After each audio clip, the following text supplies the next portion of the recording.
Meus queridos, sintam-se cumprimentados e sejam bem-vindos à nossa segunda aula de antropologia.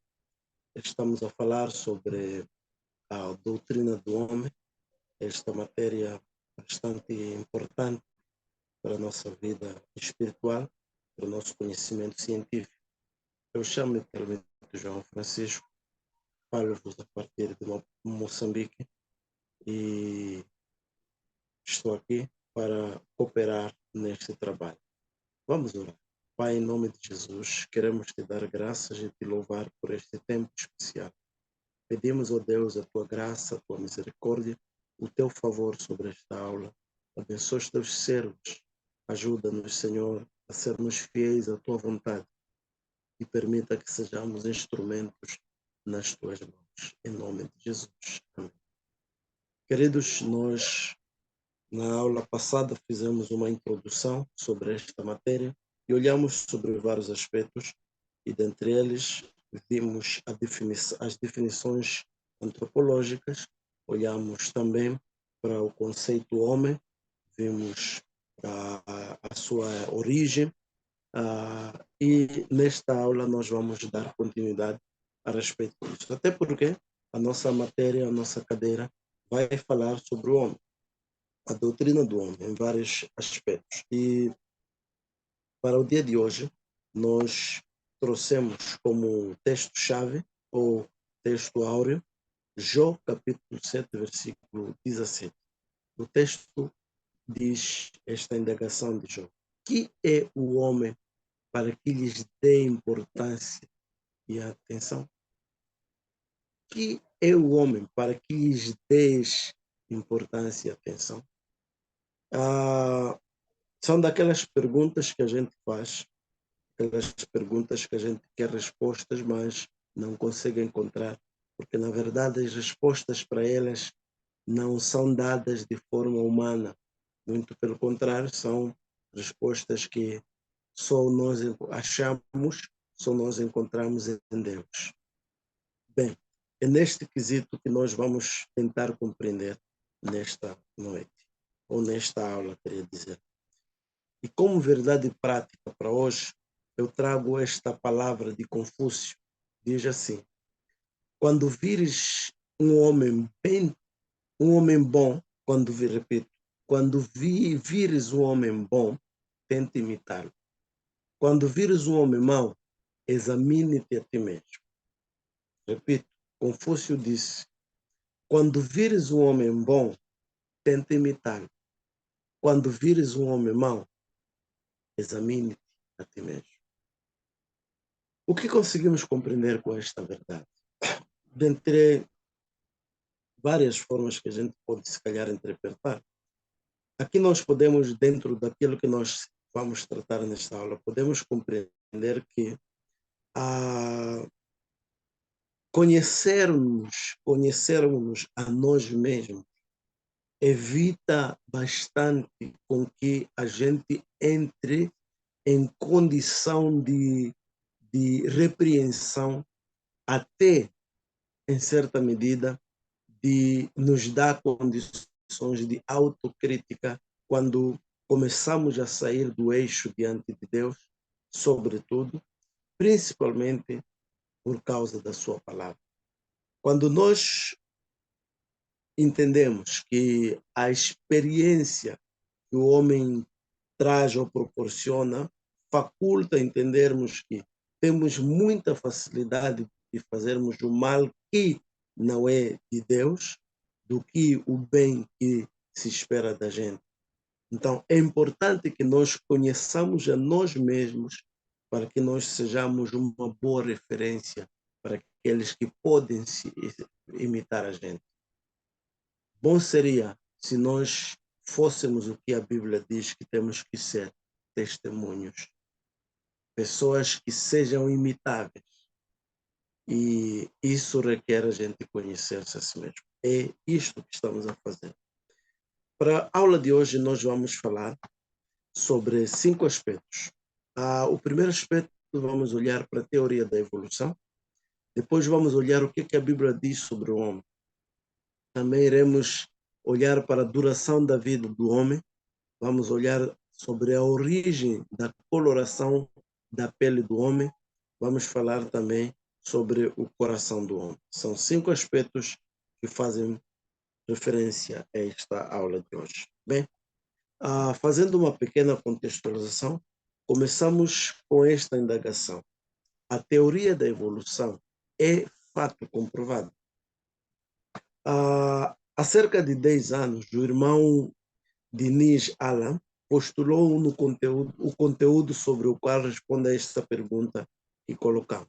A teoria da evolução é um fato. Este irmão disse o seguinte: a teoria da evolução é apresentada com tanta confiança que muitos acreditam que seja mais do que teoria. Teoria tem que saber, temos que entender que teoria não é fato. Teoria é raciocínio, é pensamento, é ponto de vista. A questão é essa: a teoria da evolução é um ponto de vista ou é uma ciência? É um fato? Bem, livros didáticos, revistas e programas científicos na televisão dão a impressão que todos aceitam essa teoria como a única e a mais adequada explicação das origens da vida, inclusive a vida humana. Se a teoria da macroevolução for um fato comprovado, a Bíblia seria absolutamente falsa, pois ela afirma que Deus criou o universo e tudo o que nele há. Encontramos isso em Atos 17, 25 a 28, Hebreus 11, 3, por aí. Sem falar de Gênesis 1:1. A nossa fé seria vazia e sem valor, pois a teoria da evolução contraria os princípios fundamentais das Escrituras e até nega a existência de Deus. Porque a partir do momento que ela diz que o universo ou o ser humano é resultado de uma metamorfose constante ou uma metamorfose arcaica, uma metamorfose de início da vida de todas as coisas. Logo está a dizer que Deus não existe. Deus não existindo, nada foi criado por Deus.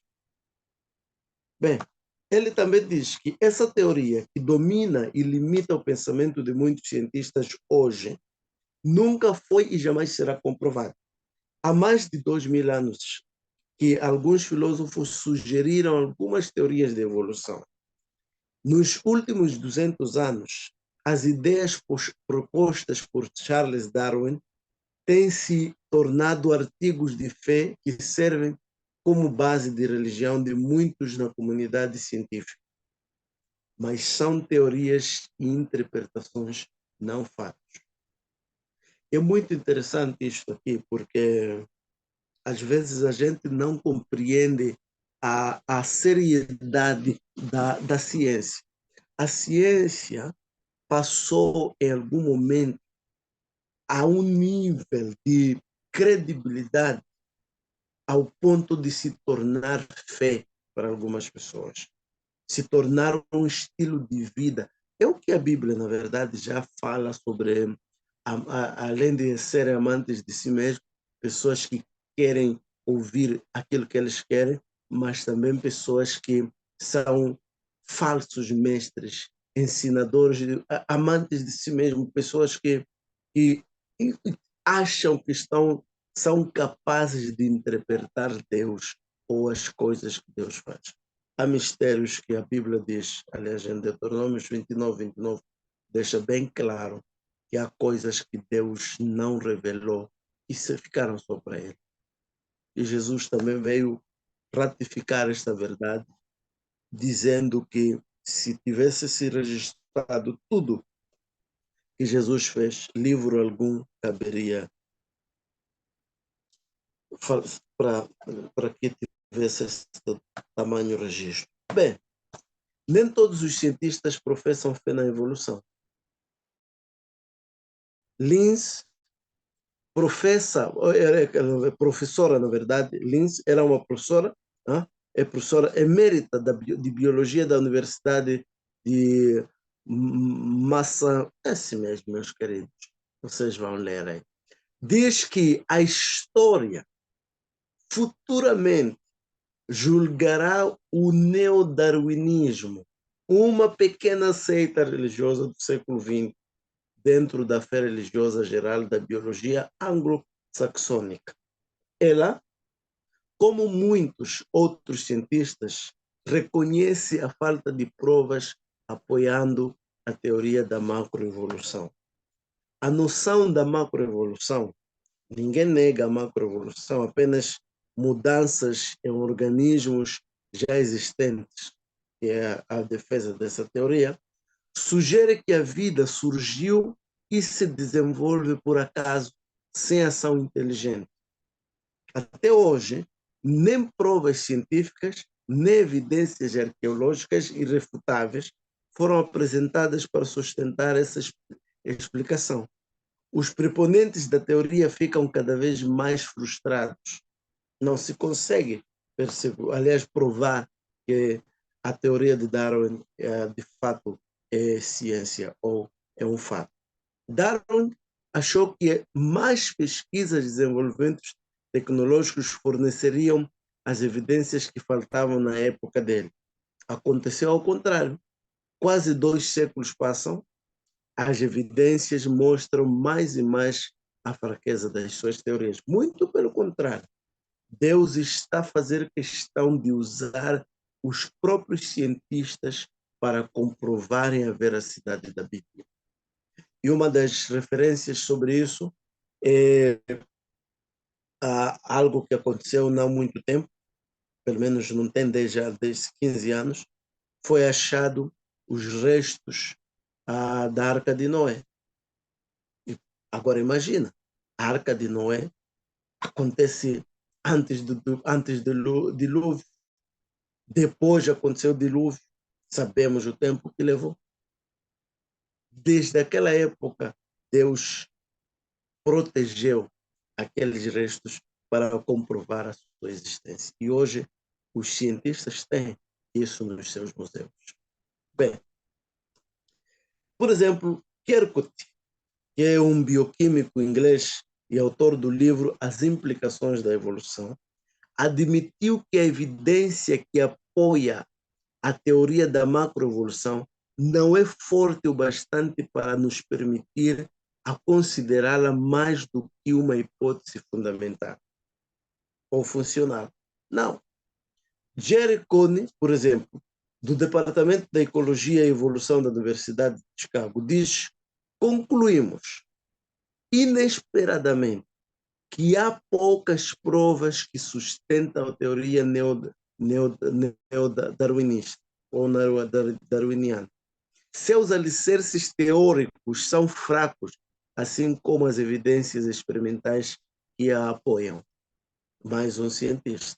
A Bíblia não menciona a teoria da evolução, mas apresenta como fato a criação por Deus. A explicação bíblica também fica fora dos limites dos laboratórios científicos. A grande maioria dos seres humanos olha para a evidência ao seu redor e aceita por fé a ideia de criação de Deus. Por quê? Está escrito. Porque os atributos invisíveis de Deus são percebidos por meio das coisas que foram criadas. Nós não temos a capacidade de compreender Deus, mas através da sua natureza, nós sabemos sobre ele. Podemos entender parte, até pelo menos onde o próprio Deus permite que a nossa capacidade cognitiva consiga compreender. A nossa fé é bem colocada e nada teme a investigação científica. E a fé dos evolucionistas? Pode-se dizer a mesma coisa? Não. E o Salmos 14, versículo 1 diz uma coisa muito importante. Diz o insensato, o nécio, tolo, no seu coração não há Deus. Meu amado irmão que me ouve, pelo menos é irmão, porque, como vimos na outra aula, Podemos ser filhos de criação. Podemos ser filhos de criação, porque Deus nos criou. Meu irmão de criação, meu irmão de adoção. Se algum momento passa no seu coração alguma dúvida da existência de Deus,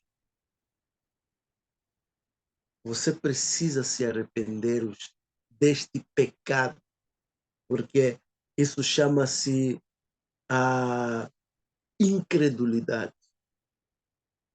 Há uma resposta para isso. Você está com duas possibilidades. Ou você é considerado pelo próprio Criador por neófito, ou você sai desse cenário onde você se deixa acreditar na inexistência de Deus. Porque Deus existe e é fato. Queira você ou não, creia você ou não, goste você ou não, Deus existe e é fato. Neste sentido, vamos começar a interpretar a teoria da evolução à luz da Bíblia Sagrada. Este que é manual fiável e confiável. Vamos também perceber nela sobre o que ela diz sobre o homem, a coloração da sua pele, e em especial seu coração, de onde procedem todas as saídas da vida. Vamos? Vamos. Vamos começar mesmo falando sobre a teoria da evolução. Eu quero crer que algumas imagens aqui são de seu domínio, mas vamos começar mesmo a falar sobre esta criação especial. Criação especial. A Bíblia ensina claramente a doutrina de uma criação especial, que significa que Deus fez cada criatura segundo sua espécie. Ele criou as várias espécies e então as deixou para que se desenvolvessem e progredissem segundo as leis do seu ser. A distinção entre o homem e as criaturas inferiores implica a declaração de que Deus criou o homem à sua imagem. E já vimos sobre isso. O homem tem moral, o homem tem razão. Razão é lógica, intelecto, tem consciência. O homem tem personalidade. São alguns aspectos que o ser inferior, quando falamos aqui de seres inferiores ou criaturas inferiores, estamos a falar necessariamente sobre toda a criação, todas as espécies de almas viventes que não tem, aliás, de seres viventes, não almas viventes, quero dizer, de seres viventes que não são superiores ao homem, porque o homem é coroa da criação, o homem é a imagem e semelhança de Deus. Esta criação é especial. Então, vamos lá ver um pouco dentro desta criação sobre a teoria da evolução. Esta teoria é ou não é verídica? A teoria é ou não é verídica? Então, vamos olhar sobre este assunto neste contexto. O que a teoria da evolução nos proporciona como conhecimento? Então, vamos olhar para a teoria da evolução do homem. O que é que esta teoria fala sobre o homem?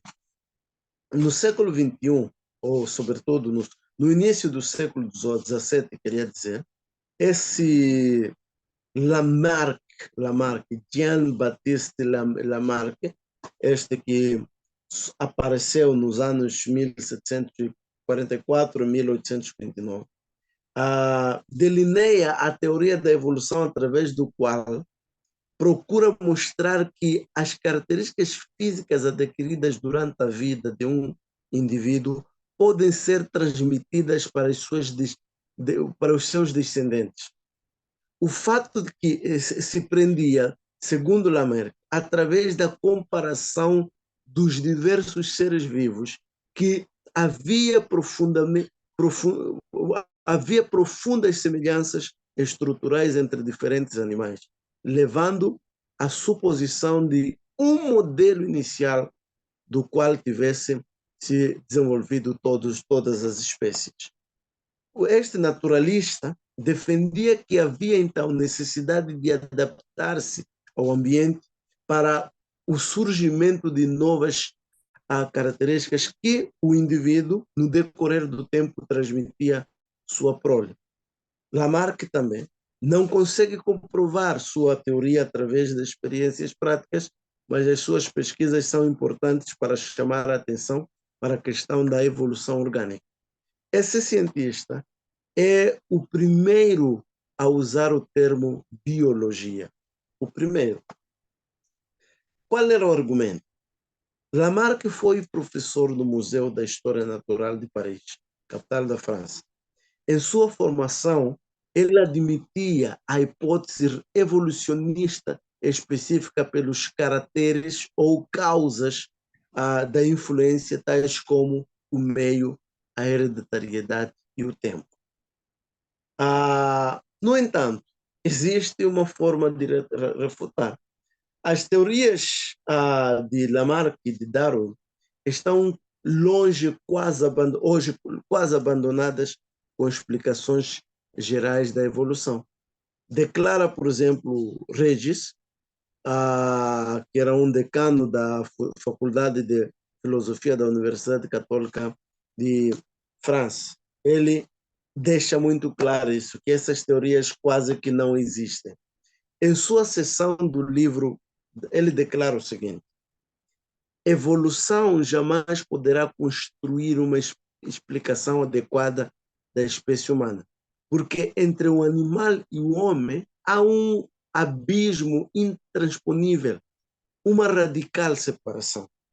A evolução, se verdadeiramente se verificou, então deve ter se limitado à preparação, nesse caso de Deus, do corpo do homem, o corpo humano, que se tornou efetivamente um corpo humano, a não ser pela criação, ok? Da alma espiritual por Deus. Se bem que seja necessário falar, mesmo neste caso, de uma criação imediata por Deus, do corpo e da alma do primeiro homem. A solução para a criação direta por parte de Deus foi acolhida por quase todos os cientistas do passado, inclusive Darwin, que atribuía a ação direta de Deus a origem de 4 ou 5 protótipos viventes, e foi rigorosamente reafirmada por quase todos os cientistas contemporâneos. Ou seja, com este argumento, este homem, este decano, ele simplesmente deixa claro que os próprios cientistas encontram limitação para explicar e esclarecer a essência da origem do homem, a não ser Deus. Então, é um fato. E vamos lá ver um pouco sobre a razão divina. Vê-se assim que, segundo a hipótese de Darwin, o homem existiria realmente sem antepassados, se pelo menos for tomada esta palavra no sentido próprio. Não será, portanto, lícito empregá-la como a fizemos acima, a não ser no sentido limitado e impróprio que resulta do que acabamos de dizer. Isto é, que Darwin atribuía a Deus alguns arranjos apenas e não a sua totalidade na origem da vida. Quer dizer, o simples fato de esses cientistas assumirem que é possível que Deus tenha dado um toque nessa criação, já estão a dizer que aquele que é o começo de tudo existe. Eu disse, volto a repetir, fala-se que Darwin depois se converteu a Deus. As investigações dos cientistas, e não são todas, claro, têm procurado trazer, através dos séculos, esse elo perdido, que é de ligar o homem com os animais através da evolução. Porém, isso jamais será possível, porque o tal elo nem sequer existe.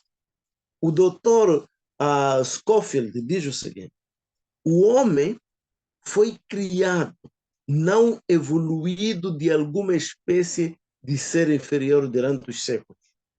Isto é expressamente declarado aqui no início da Bíblia, em Gênesis 1:26, que nós já lemos: façamos o homem a nossa imagem, segundo a nossa semelhança. O versículo 21:7 também continua, em versículo 7, versículo do capítulo 2, diz que Deus formou esse homem. E de igual modo, confirmado por Jesus no Novo Testamento, no capítulo 19 de Mateus, capítulo 10, versículo 6 de Marcos. Agora, existe um vasto espaço, por favor, compreenda isso. Existe um vasto espaço, uma divergência praticamente infinita entre o homem mais baixo e a besta mais elevada. A besta não tem traço algum de consciência de Deus, não tem natureza religiosa. O homem, porém, é praticamente diferente em comparação a uma besta, pois onde quer que o encontremos, ele está sempre virado em adoração a qualquer coisa. Independentemente de ser uma adoração assertiva, ele tem religiosidade. É evidente, portanto, que besta e o homem não são a mesma coisa. Não é possível. Você não vai encontrar um macaco cultuando a Deus. Não vai encontrar uma cobra cultuando a Deus. Não vai encontrar um porco ou um cão cultuando a Deus. E nem cultuando antepassados ou alguma outra criatura. Por quê? Porque esta parte religiosa não foi dada ao homem. Aliás, o animal, o ser inferior, foi dado ao homem. Foi dado ao homem. A outra questão importante sobre esta razão de Deus é que a própria ciência moderna já chegou à seguinte conclusão: o homem pode e tem dois objetivos na vida. Primeiro, o objetivo imediato e o objetivo mediato. Já os animais não têm objetivos imediatos. Não lhes é possível pensar em alguma coisa tendo outra de permeio.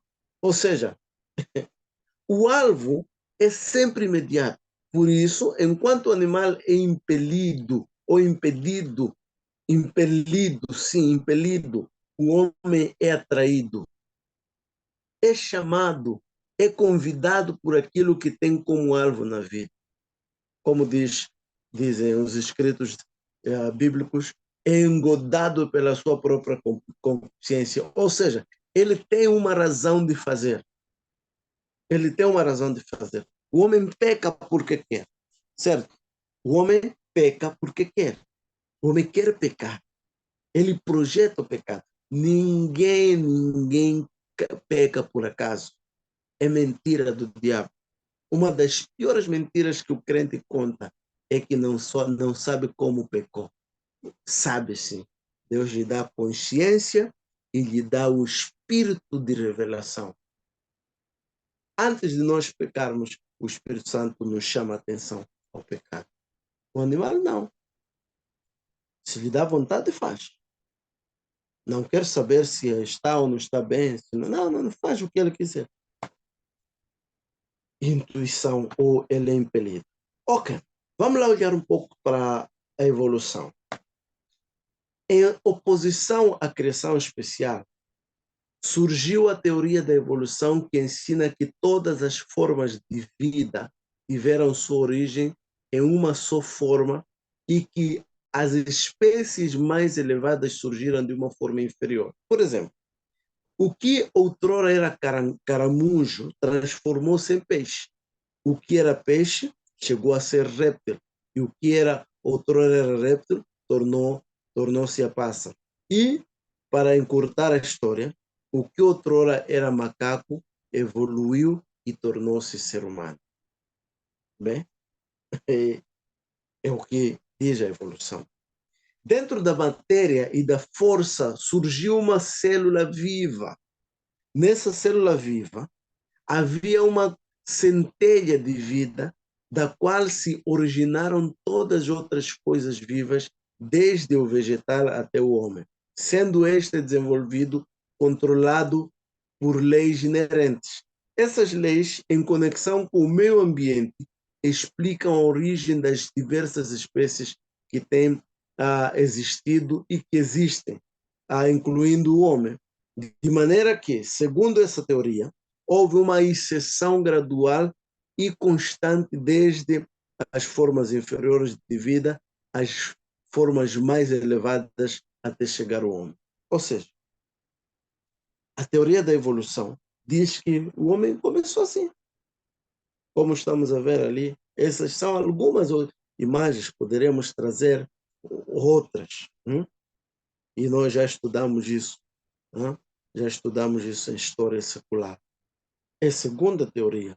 Houve uma célula, algumas células, e uma célula viva, tanto para originar o homem como as outras espécies de vida, como pode-se falar, por exemplo, do vegetal, mas essas células essa célula viva desenvolveu-se e foi, de acordo com o meio ambiente, foi constituindo espécies, até das quais uma delas é o homem. O homem, segundo a teoria da evolução, é uma espécie resultante desta teoria do Big Bang. Mas vamos a isso. O que constitui esta espécie? Uma classe de plantas ou animais que tenham propriedades e características comuns e que se possam propagar independentemente sem mudar essas características, constitui espécie.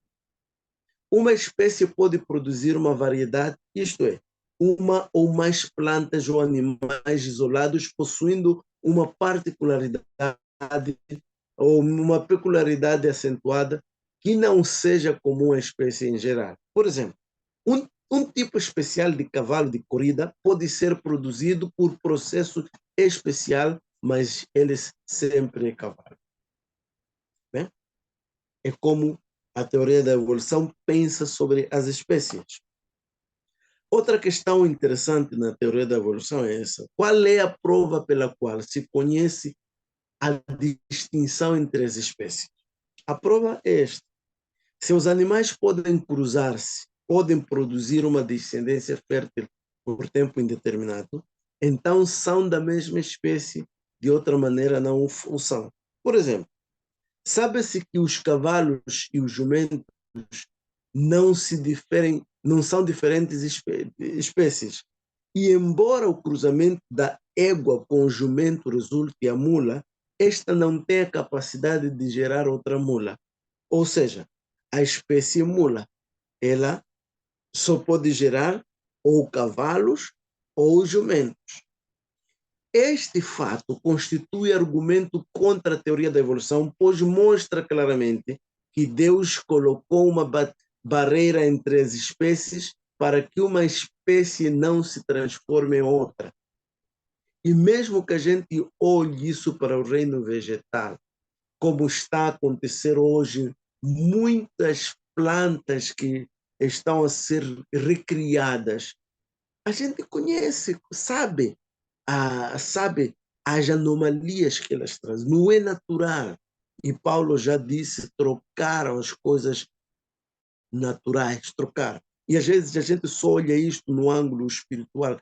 A própria experiência que o homem está a produzir está a mostrar a degradação cognitiva do homem.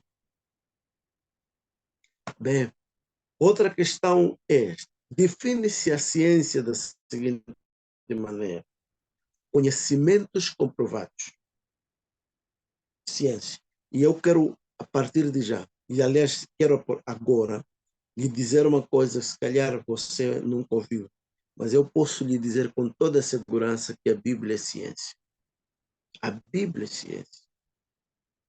A Bíblia é um conhecimento comprovado. E ela interpreta-se a si mesma. Ok, se ciência são conhecimentos comprovados, será a evolução um fato comprovado?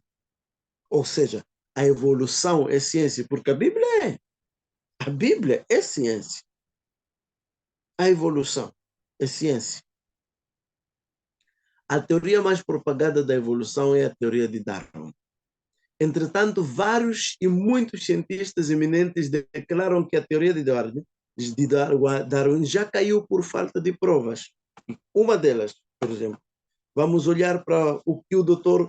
Copernicus escreve. Ele diz assim: embora os cientistas haja trabalhando muitos anos pesquisando a terra e os mares, examinando os restos dos fósseis de um sem número de espécies de plantas e animais, e tenham aplicado todo o gênio inventivo do homem para obter e perpetuar novas raças e variedades, nunca conseguirá exibir uma prova decisiva de que as transformações das espécies, pelo menos uma vez, tenham ocorrido. Os animais de hoje são como os que se vêem desenhados nas pirâmides ou mumificados nos túmulos do Egito. São iguais àqueles que deixaram sua forma fóssil nas rochas. Muitas espécies já foram extintas, outros foram achados das quais não se descobriu nenhuma espécie muito antiga, mas não se pode provar que qualquer espécie tenha evoluído de outra. Não existe. A ciência não consegue provar isso. Há um abismo intransponível entre os racionais e o homem. Ou seja, entre a forma mais elevada de animal e a forma inferior da vida humana. Nenhum animal usa ferramentas, acende fogo, emprega linguagem articulada ou tem capacidade de conhecer as coisas espirituais. Nenhum animal. Mas todas essas coisas encontram-se na forma inferior da vida humana. O mais inferior humano consegue acender fogo, consegue usar uma faca para cortar tomate, consegue fazer alguma coisa parecida a essa. Portanto, o macaco mais inteligente não passa de um irracional, mas a espécie mais degradada do homem continua sempre um ser humano. Até aquele que nós chamamos de maluco, não sei se os outros países chamam assim, aquela pessoa que não bate sem que anda nas ruas. Na África isso é muito comum, por alguma magia deixa de ser racional, começa a comer a lixeira, entre outras coisas. Até esse tem faca, anda com faca, acende fogo, bebe água, sabe como beber água. Ainda que esteja no seu nível mais degradado, ele sabe fazer coisas que só o ser humano faz. Bem, os evolucionistas procuram unir o homem ao irracional, mas Jesus Cristo veio ao mundo para unir o homem a Deus. Ele tomou sobre si a nossa natureza para poder glorificá-la no seu destino celestial. A Bíblia diz, João 1, versículo 12, que mais a todos quanto receberam, deu-lhes o poder de serem feitos filhos de Deus aos que crêem no seu nome. Aqueles que participam da sua vida divina chegam a ser membros de uma nova e mais elevada raça. Sim, filhos de Deus. Filhos de Deus. Porém, essa nova raça surgiu, que essa nova raça chama-se homem novo, regenerado, conforme Efésios 2:15. Esta nova raça surge não porque a natureza humana evoluísse até a divina, não, mas porque a divina penetrou na natureza humana. Por causa de Deus se encarnar para nos dar a vida, nós, na nossa natureza pecaminosa, ganhamos a vida eterna por meio daquele que se encarnou, morreu e ressuscitou ao terceiro dia e hoje está sentado à destra do Pai intercedendo por nós. Aleluia. E aqueles que são participantes da natureza divina, João, o apóstolo, diz: amados, agora somos filhos de Deus. Sabe por quê? Porque aceitamos a Jesus como Senhor e Salvador. Quero dizer de forma categórica: todo ser humano que não aceitou a Jesus como Senhor e Salvador de sua vida não é filho de Deus regenerado. Repito, este é filho de Deus por criação. Para que ele passe a ser parte da família de Deus, ao ponto de 1 João 3,12 lhe fazer jus, ele precisa aceitar Jesus Cristo como Senhor e Salvador de sua vida. Você precisa aceitar Jesus como Senhor e Salvador de sua vida para que o efeito do sacrifício vicário de Cristo seja graciosamente abundante sobre você. Aleluia. Bem, vamos falar do outro aspecto. O que a Bíblia diz sobre o homem? Bem, a Bíblia diz que o homem constitui-se de 3 elementos, ou seja, é tricotômico. Ele tem corpo, alma e espírito. O homem, corpo, alma e espírito. O que quer dizer com isso? Quer dizer que o homem tem corpo. Corpo é também aquilo que se chama caixote ou o executor da alma. Através do corpo, as decisões que a alma toma são executadas no corpo. Tem o espírito, ou seja, a alma. A alma é o governo do homem. É aqui onde são realizadas todas as decisões da vida. É na alma onde se tomam todas as decisões que o corpo vai executar. Quando você pensa, ou você que tem vontade de comer um tibone, esta vontade está na alma. Você toma decisões na alma.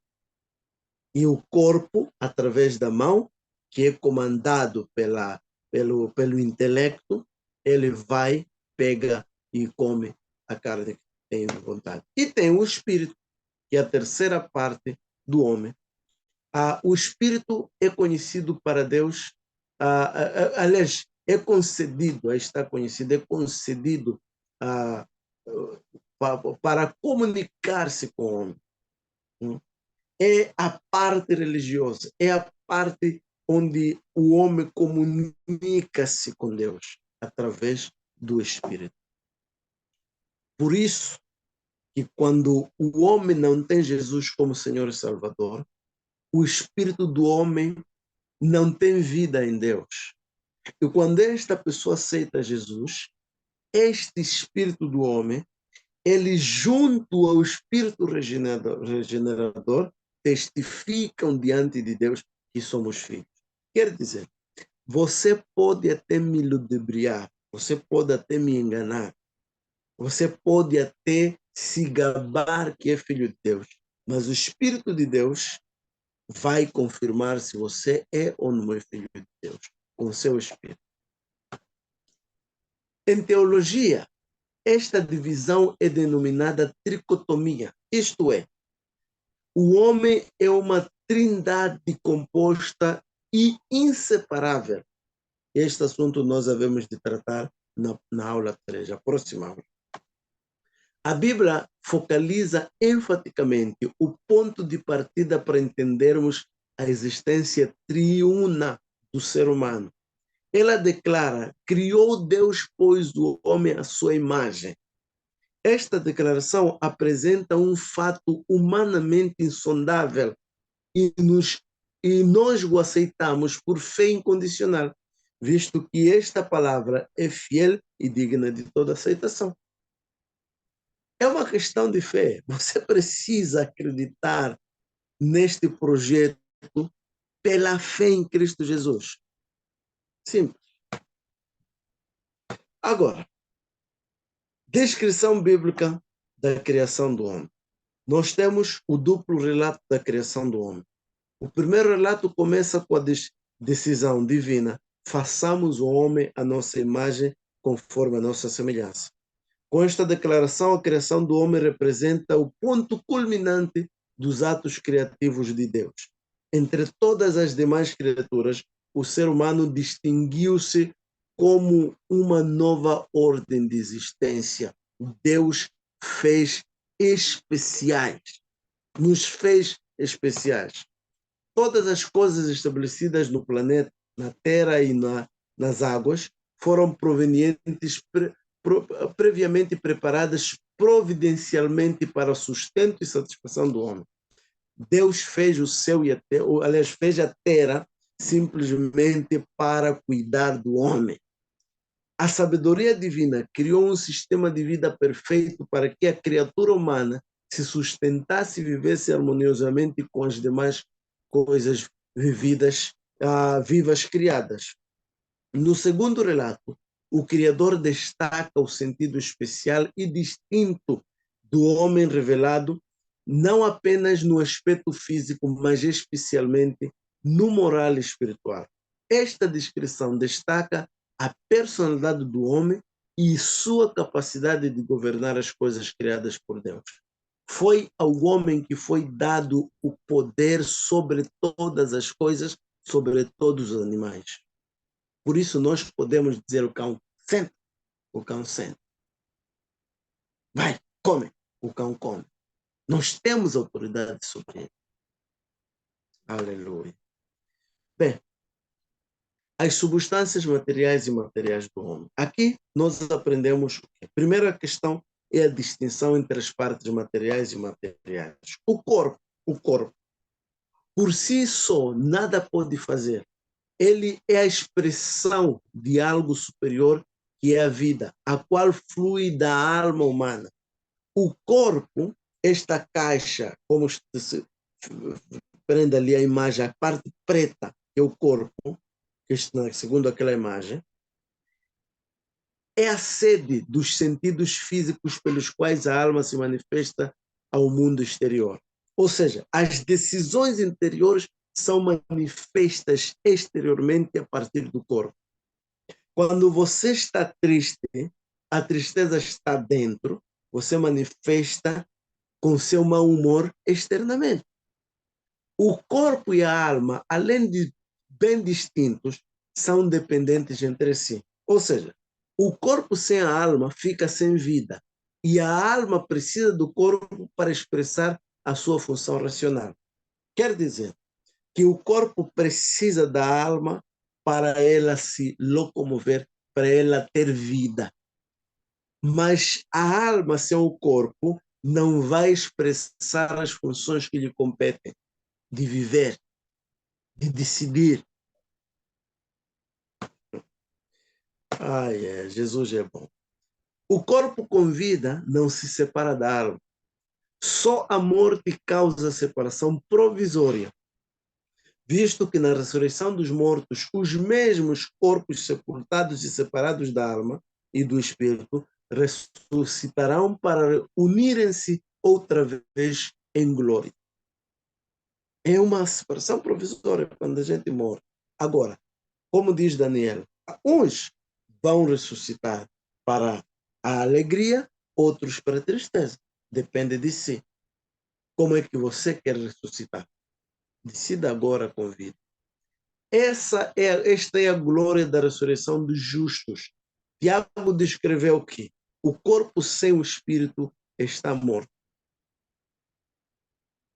Aqui é preciso compreender, para que o corpo tenha vida pela presença do Espírito, é porque o Espírito deu vida à alma. Por quê? Porque vamos perceber na outra aula sobre esta questão, esta tricotomia humana. Vamos falar com precisão. A perfeita unidade do material e espiritual do homem. Como é que está fundido isto? Apesar de os componentes constituintes dos seres humanos serem distintos, há uma perfeita unidade no todo. Após a morte física, isto é, a separação do material e o espiritual, não há três lugares para os distintos elementos do homem. O corpo volta à terra, mas a alma e o espírito são inseparáveis e vão a um mesmo lugar. Como existem dois lugares finais depois da morte, o céu e o lago do fogo, requer que cada um de nós administremos nossa vida como filhos e servos fiéis de Deus, de modo a prestarmos contas a Deus e ficarmos no seu descanso de glória eterna. Todos prestaremos contas a Deus um dia pelas obras feitas através do corpo, bem ou mal.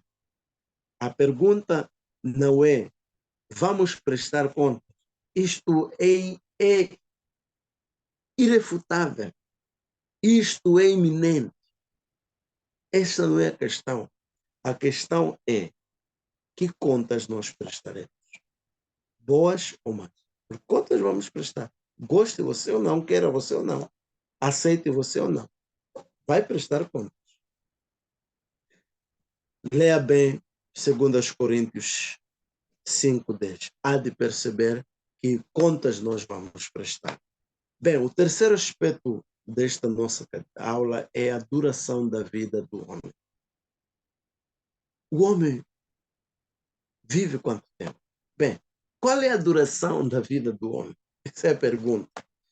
Na Bíblia, há um versículo que diz que os dias da vida do homem serão 120 anos, como lê-se em Gênesis 6:3.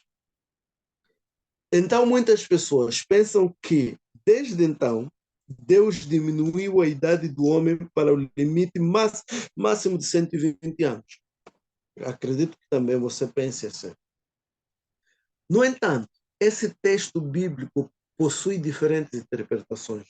Inclusive a ideia de que Deus ordenou que o homem vivesse somente até 120 anos é a interpretação menos aceita entre os intérpretes bíblicos sobre este versículo.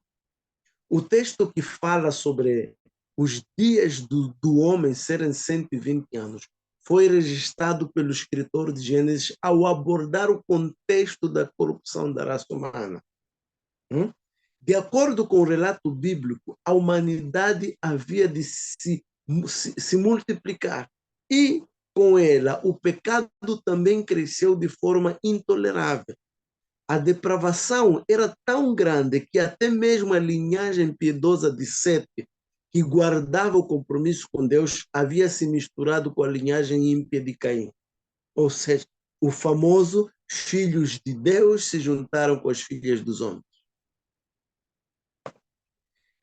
Então, a Bíblia diz que diante dessa realidade terrível, o Senhor declarou: não contenderá o meu espírito para sempre com o homem, porque ele também é carne, porém os seus dias serão 120 anos. Aqui Deus declara pela questão da incredulidade. Em seguida, o texto bíblico informa que Deus se arrependeu de ter feito o homem sobre a terra e resolveu destruir os seres viventes.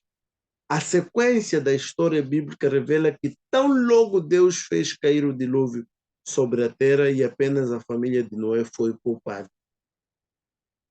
Lemos isto em Gênesis 6.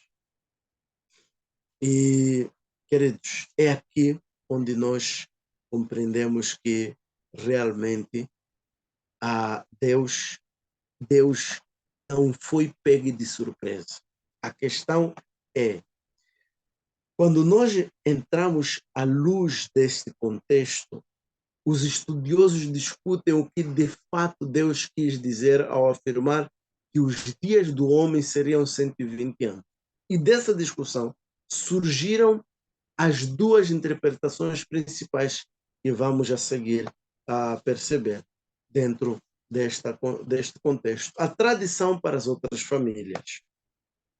Este costume foi recomendado pelo próprio Deus. Quando lemos esses textos, nós compreendemos. Uma tradição foi possível para causa da idade ou por causa da idade avançada dos homens, e isso fortalece o sentido do argumento de que todos os homens vieram de um só tronco e de um só lugar. Observamos aqui depois a tabela seguinte, que também inclui o declínio da vida do homem. Por exemplo, Adão viveu 130 anos. O texto está ali em Gênesis 5:3. Sete viveu 912 anos. Enos, 905, Kená, 910, Malalel, 895, Jared, 962, Enoque, 365, Matusalém, 600, aliás, 969 anos, que tudo indica que foi o homem que mais viveu na Terra. O Maleque, 777 anos, Noé, 950 anos, Sem, 600 anos e por aí. Então, estes são os números que a gente encontra na Bíblia de homens que viveram. De todos estes que nós citamos, o que menos viveu foi Enoque, com 365 anos. Mas vemos ali que Matusalém viveu quase 970 anos. Quase 970 anos. Então, o nível de vida, o tempo de vida foi declinando no ser humano. Agora, depois do dilúvio, nós encontramos a Arfaxade, que viveu 438 anos, nasceu 2 anos depois do dilúvio. Salá viveu 433 anos, a Eber viveu 964 anos, quase chegou à idade do outro segundo ali que viveu. A Pelede viveu 239 anos, Reu viveu 239 anos, Serek viveu 230 anos, Naor viveu 148 anos, Terá, o que é pai de Abrão, viveu 205 anos. Abrão, com idade de 75 anos, entrou na Canaã e atingiu 175 anos. Quer dizer, percebemos aqui que mesmo depois do dilúvio, porque Deus havia declarado antes do dilúvio que o homem viveria há 120 anos, temos registros na Bíblia, homens que viveram mais do que 120 anos. Okay? Conforme estes números, 1657 anos, 1656 anos passou-se de Adão até o dilúvio e 427 anos do dilúvio até Abraão. Adão morreu em 1206, antes do nascimento de Moisés. Noé viveu 350 anos depois do dilúvio. Ele morreu 2 anos antes do nascimento de Abraão.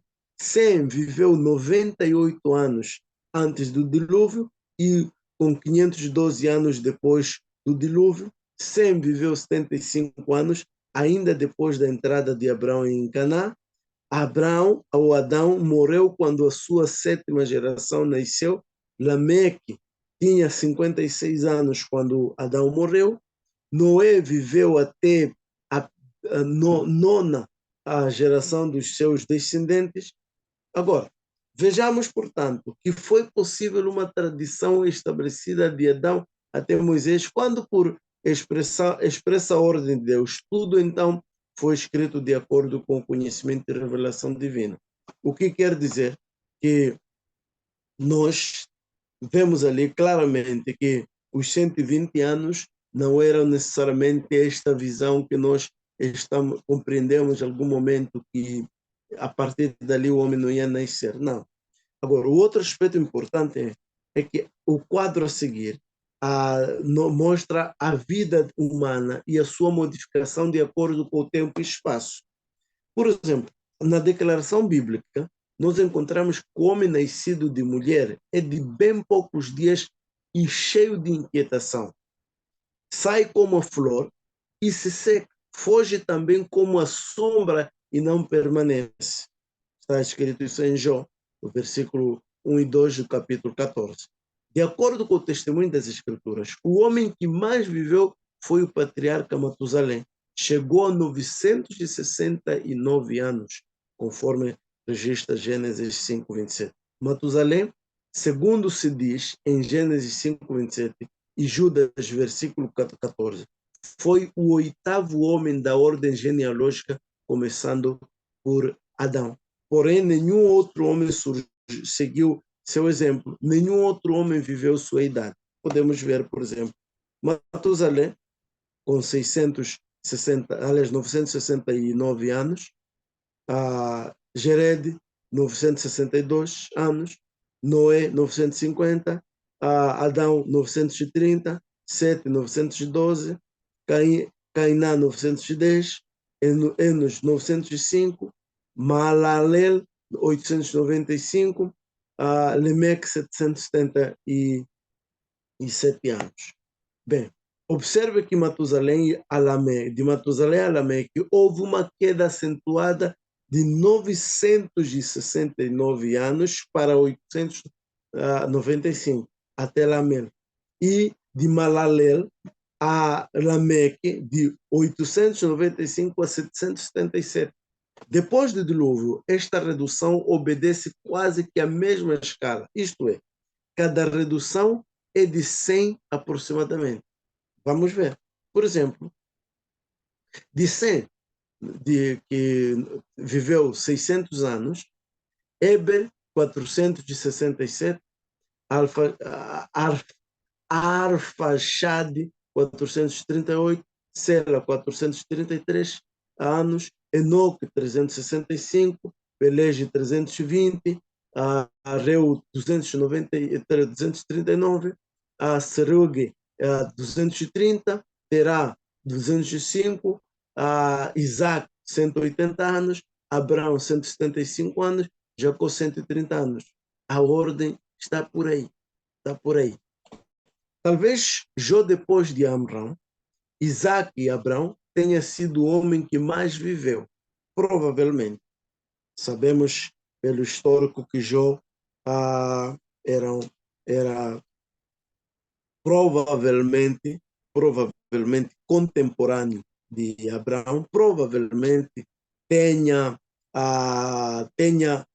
contemplado parte da história de Abraão, mas mais velho, sem dúvida, que Moisés. Devemos ter em mente, para uma melhor compreensão do significado do pensamento, que cada queda acentuada da idade humana é de 100 anos aproximadamente. Depois da sentença divina pronunciada em Gênesis 3, no 6:3, a escala da vida do homem sofre novamente modificação. Caiu de 950 anos para 120. Parece que cerca de 1000 anos, portanto, 3000 anos depois da criação do homem, ou pelo menos quando foi oficializada a idade de Adão.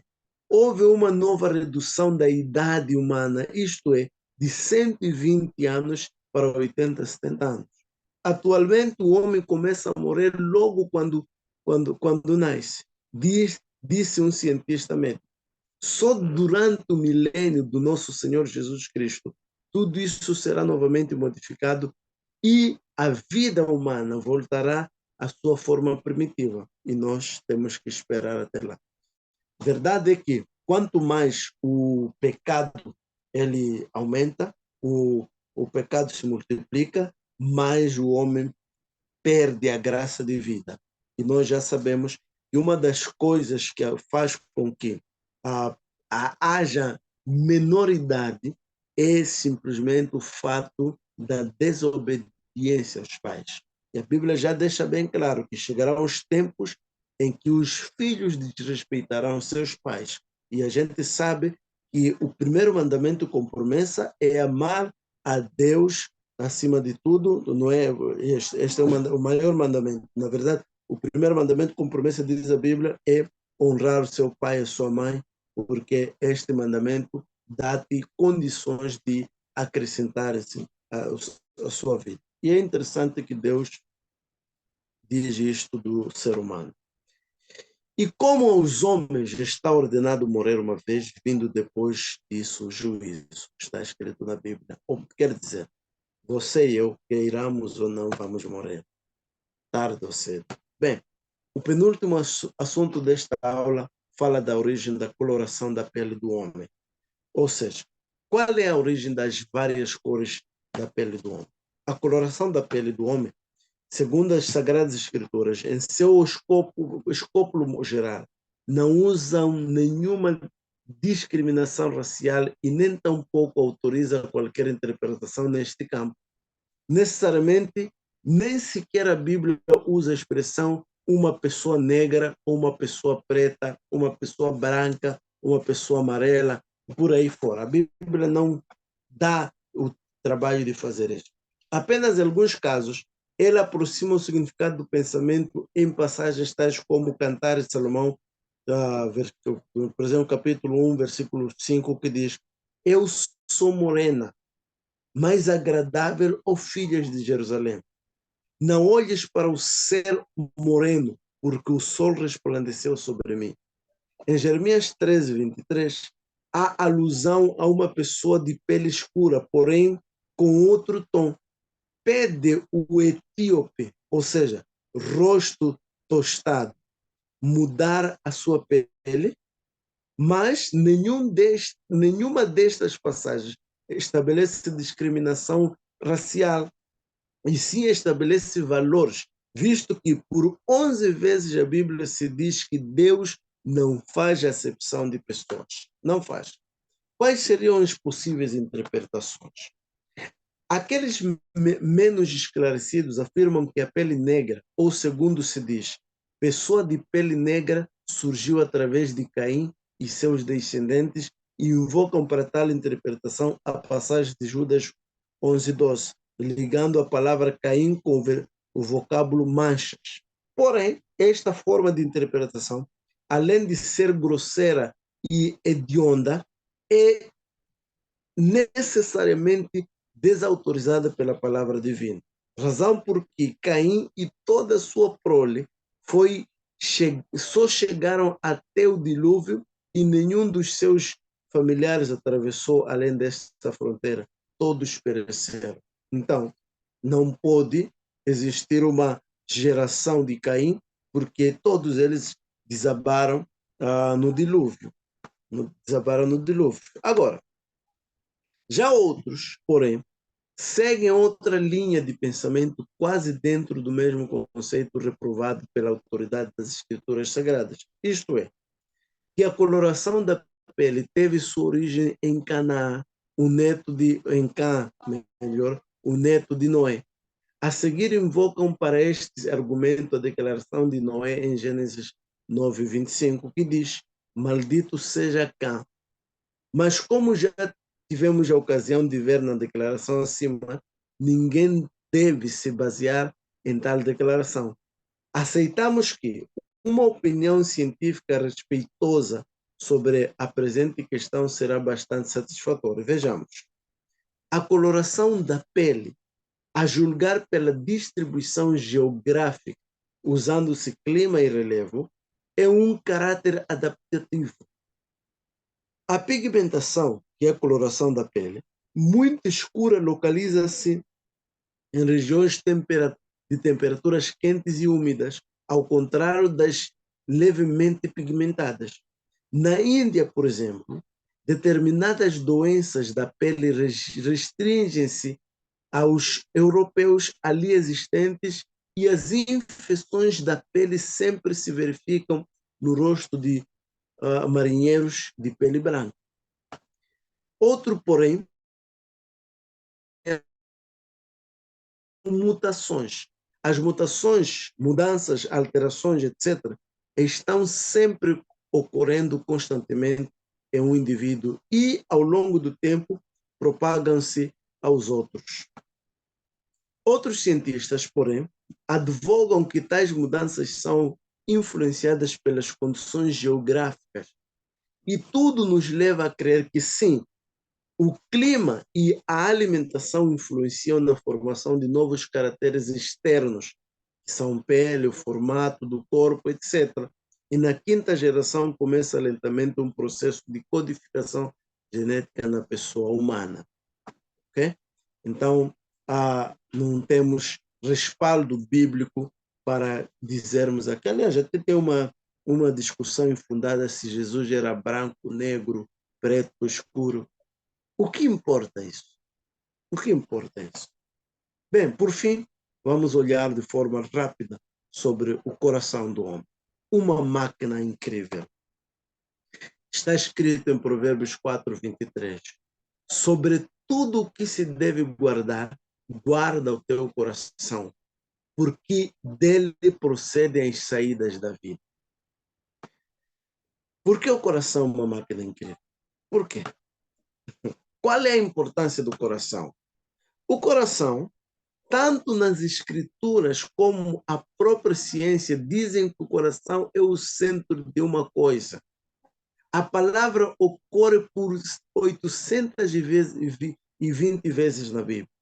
Vem de uma raiz hebraica, eb, ou leb, ou lebab, sendo bem possível, embora improvável, que a raiz do termo hebraico, que é obscuro, signifique centro.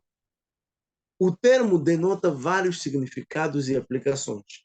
Às vezes, dependendo do contexto, é apenas reputado como um órgão físico do corpo humano. As referências aos órgãos físicos assim chamados são apenas vagas e poucas de algum modo especificadas. Dentre as mais claras é a de 1 Samuel 25:37, que diz: se amorteceu nele o coração e ficou ele como pedra. Isaías 5:15. Também dá luz sobre o significado do pensamento. Diz o quê? Toda a cabeça está enferma e todo o coração fraco. São alguns textos da Bíblia. Agora, as informações gerais sobre o coração. Perdão. O coração humano, como um órgão físico, pesa em média 250 gramas. Nem meio quilo chega. E não é maior que um punho fechado do seu possuidor. Quer dizer, nem um soco ele chega. Bate 100.800 vezes por dia. E no espaço de uma vida é capaz de bombear sangue suficiente para encher 13 milhões de baris. Uau! O homem ainda não criou uma máquina mais perfeita que o coração. Segundo informações médicas, o corpo humano criado do pó da terra tem uma dimensão física que possui 208 ossos e 500 músculos. O peso do sangue de um homem adulto é calculado em 15 quilos.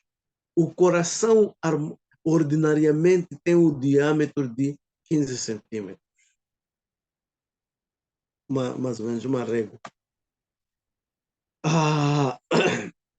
Uma régua, metade da régua, na verdade. Seu peso, como já ficou demonstrado acima, é de 250 gramas. Bate 70 vezes por minuto, 4.200 por hora, 10.800, 100.800 por dia.